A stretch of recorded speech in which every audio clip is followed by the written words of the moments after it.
Negara kita telah digemparkan dengan pelbagai berita tentang kegiatan membuli sehingga ada di antaranya yang mengakibatkan kematian. Suatu rakaman kes buli yang tular di media sosial baru-baru ini yang mana dipercayai berlaku di sebuah sekolah yang berprestij di negara. Puncanya adalah daripada sebuah pergaduhan dalam kalangan pelajar yang mana suspek dan mangsa dipercayai masing-masing berumur 13 tahun. Namun begitu, tidak dapat dinafikan masih ada lagi pihak-pihak tertentu yang memandang enteng tentang isu buli ini dan mereka lebih memilih untuk berdiam diri demi menjaga maruah sekolah. Tindakan ini sangatlah tidak wajar kerana ia seolah-olah masyarakat lebih mementingkan kepada materialistik daripada nyawa seorang manusia. Akibat daripada perbuatan yang tidak ambil peduli ini, kes-kes buli di negara kita akan semakin meningkat. Buli merupakan perbuatan mengasari orang lain untuk menunjukkan kekuatan masing-masing. Hal ini akan menjadikan mereka yang lemah mengikuti dan menghormati setiap apa perbuatan yang dilakukan oleh orang yang kuat. Oleh itu, marilah kita meninjau apakah faktor-faktor yang mencetuskan kegiatan buli di negara kita. Seterusnya kita lihat kepada faktor-faktor seseorang itu menjadi seorang pembuli. Faktor pertama, mengapa seseorang itu terdorong untuk menjadi seorang pembuli? Faktor pertama ialah remaja yang kurang didikan agama. Seterusnya, remaja yang kurang didikan agama mudah terpengaruh dengan masalah sosial seperti buli. Berikut disertakan beberapa keratan akhbar yang menunjukkan bahawa kes buli di negara kita pada tahap yang membimbangkan. Remaja yang kurang didikan agama akan lebih cenderung melakukan masalah gejala sosial kerana mereka tidak dapat membezakan antara perkara yang baik dan buruk. Mereka tiada suatu garis panduan yang dapat membimbing diri mereka menjadi seseorang yang baik dan berdisiplin. Mereka juga tidak takut melakukan sesuatu kesalahan kerana mereka tidak tahu akibat daripada perilaku mereka yang tidak baik. Namun, terdapat juga segelintir remaja yang telah dibesarkan dengan keluarga yang mementingkan agama tetapi masih terjebak dengan masalah buli. Persoalannya, mengapakah hal ini masih terjadi?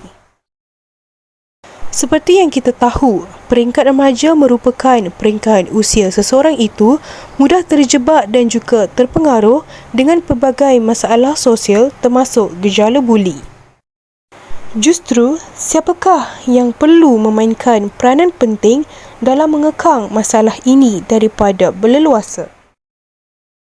Masalah ini dapat dibendung jika ibu bapa melatih anak mereka dengan didikan agama sejak kecil. Walau bagaimanapun, remaja juga perlulah mengaplikasikan didikan agama yang telah diajari oleh ibu bapa dalam kehidupan seharian.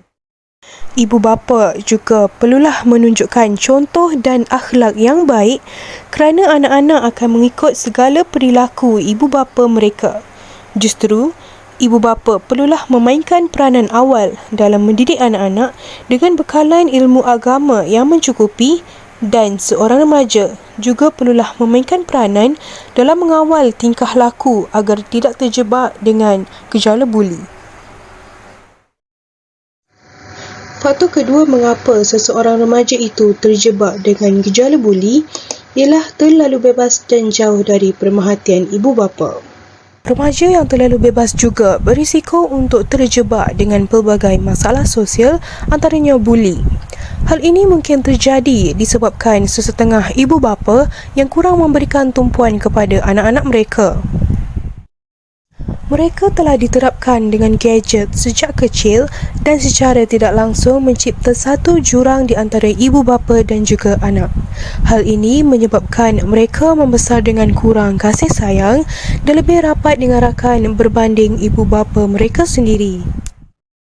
Sesetengah remaja ini ingin menagih perhatian ibu bapa dengan mencetuskan sesuatu masalah.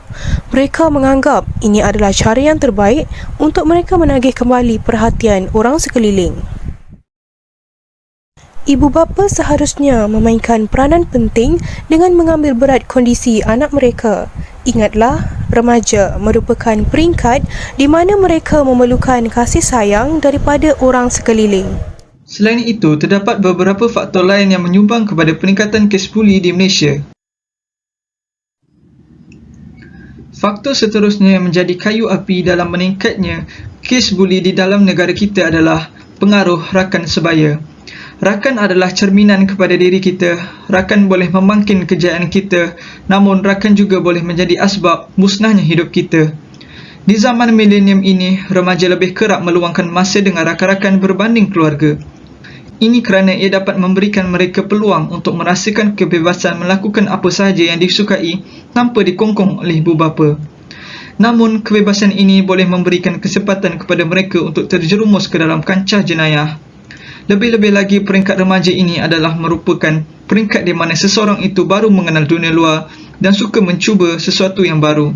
Seperti yang acap kali kita diperdengarkan, zaman remaja adalah zaman di mana setiap individu mempunyai sifat ingin tahu yang sangat tinggi.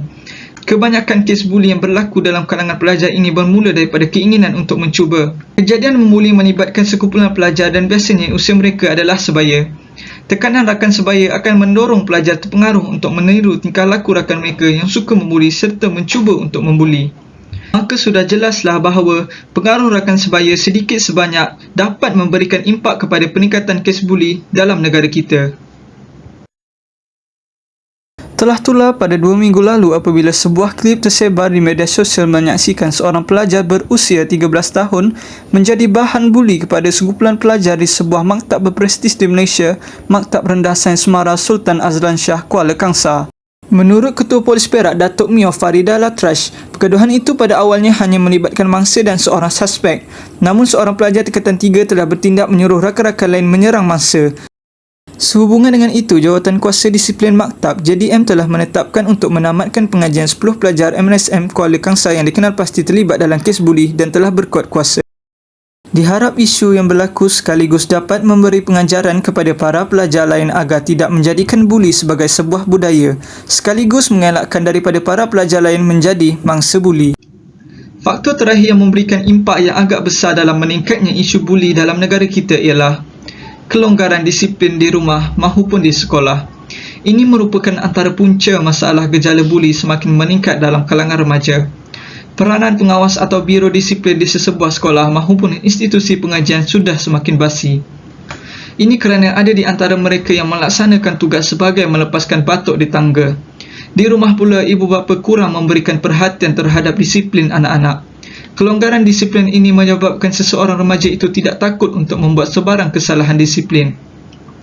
Pelajar yang terlibat dengan kes masalah gejala buli ini perlulah diberikan denda dan hukuman yang setimpal. Lebih menyedihkan lagi, terdapat sesetengah sekolah yang hanya mendiamkan perkara ini dengan alasan mahu menjaga imej dan nama baik sekolah. Hal ini sepatutnya tidak berlaku kerana ianya sebuah tindakan yang tidak bermoral.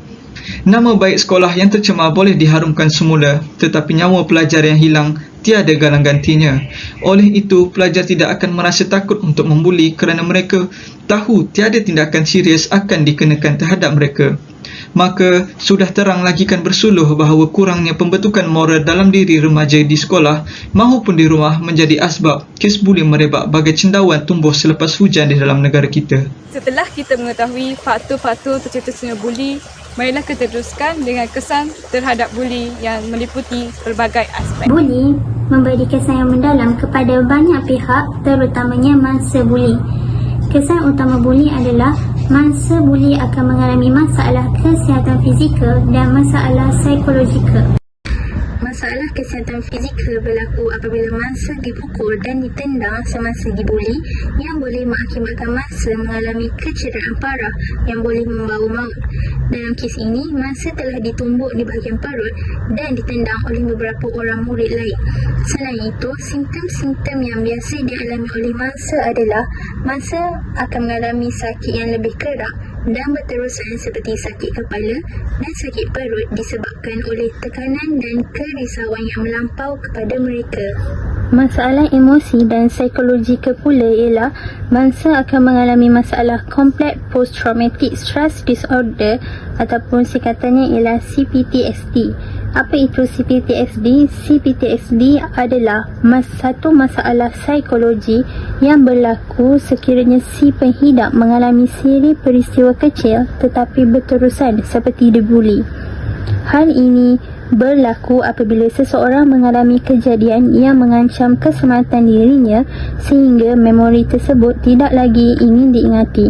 Mangsa buli akan merasakan diri mereka tidak berdaya dan terperangkap dengan memori dibuli sehingga mengakibatkan tekanan perasaan. Antara tekanan perasaan yang dapat dilihat adalah mangsa akan mengalami kemurungan, kegelisahan, ketakutan, hilang keyakinan diri dan lain-lain yang boleh menjejaskan kehidupan seharian mereka. Lebih parah lagi jika mangsa bertindak untuk membunuh diri bagi menamakan penderitaan yang ditanggung. Perkara ini boleh menjadi serius jika ibu bapa atau guru enggan mengambil cakna tentang mangsa buli. Yang kedua, buli memberi kesan kepada pembelajaran dan persekolahan mangsa buli. Perkara ini berlaku kerana pelajar yang dibuli akan merasa takut dan bimbang untuk datang ke sekolah. Oleh itu, mereka bertindak untuk ponting sekolah bagi mengelakkan diri mereka daripada dibuli. Secara tidak langsung, ia menyukarkan mangsa untuk melibatkan diri dalam proses pengajaran dan pembelajaran di dalam kelas. Mangsa tidak dapat kekal fokus di dalam kelas kerana terlalu memikirkan akan hal tersebut. Terdapat sebuah kajian yang dilakukan oleh Amin Al-Hadi yang mendapati bahawa masalah membuli menyebabkan suasana pembelajaran yang kurang sihat dan tidak memberangsangkan kepada mereka yang terlibat, sama ada pembuli, mangsa buli atau penonton kejadian. Ini menyebabkan prestasi akademik mereka merosot dan akhirnya mereka gagal dalam peperiksaan.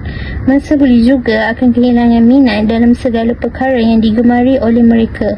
Dalam masa yang sama, mangsa mengalami kesukaran untuk berkomunikasi dengan pelajar yang lain. Hal ini menyebabkan mereka susah untuk bertanyakan soalan kepada pelajar lain kerana mereka dianggap pasif dan tidak ceria. Dalam kes ini, mangsa seorang pelajar yang tinggal di asrama. Pada pandangan saya, pelajar itu akan mengalami sedikit kesukaran untuk belajar kerana trauma yang dialami oleh pelajar tersebut mengambil masa yang sedikit lama untuk kembali pulih. Oleh itu, ibu bapa atau guru perlu peka dengan perubahan masa yang dibuli supaya mereka tidak tercicir daripada alam persekolahan.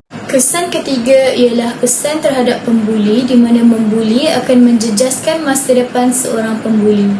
Apabila terdapat kes buli di sesebuah sekolah, pihak sekolah akan mengambil tindakan disiplin terhadap pembuli seperti digantung atau dibuang sekolah. Dalam kes ini, 10 pelajar-pelajar yang dikenal pasti terhadap dalam kes buli telah ditamatkan pengajiannya mengikut garis panduan dalam Panduan Pengurusan Disiplin Pelajar MRSM. Pembuli juga boleh ditangkap dan dipenjarakan. Pada usia setahun jagung lagi, mereka telah menghabiskan masa mereka di penjara iaitu juvana. Kebanyakan daripada mereka adalah pelajar-pelajar yang mempunyai cita-cita yang tinggi. Akibat buli, mereka tidak dapat mengejar cita-cita mereka disebabkan oleh apa yang telah mereka lakukan. Apabila mereka telah meningkat dewasa, mereka akan mengalami kesukaran untuk mencari kerja kerana mempunyai rekod buruk sebelumnya.